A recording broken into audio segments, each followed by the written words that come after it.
Welcome back, night crawlers, to Sundust Short Horror Stories. Your quick fix of real-life terror. I'm your host. And tonight's listener-submitted nightmare is called Next Stop, Hell. Years ago, I worked night security at an old coal mine deep in rural West Virginia. The job was mostly quiet, checking gates, walking the perimeter, watching for nothing. Thieves weren't common, but one shift they finally showed up.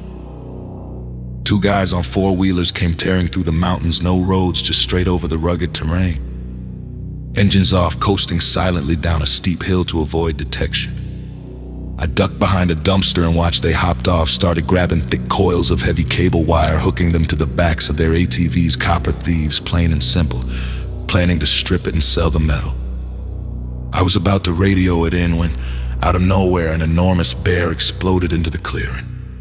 This thing was massive, bigger than any black bear I'd ever seen. It charged straight at them, roaring, swinging huge paws like sledgehammers. The men didn't stand a chance. It was over in seconds. Blood, screams, chaos. I was frozen. No gun, just pepper spray and a flashlight. What good is that against something like this? The bear finally lumbered off into the dark, leaving silence and carnage behind. I ran over to check on them. One guy was already gone, torn apart. The other was barely clinging to life, shaking violently, blood everywhere, eyes wide with terror. He grabbed my arm weakly and rasped, "Hot, so hot, burning up." I told him to hang on, that help was coming. I was already on the radio calling 911.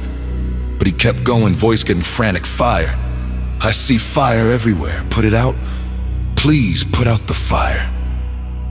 There was no fire, just cold mountain air and blood on the ground. He started screaming, thrashing like he was being roasted alive, begging me to stop the flames only he could see. The ambulance arrived too late. He slipped away right there, still screaming about the heat.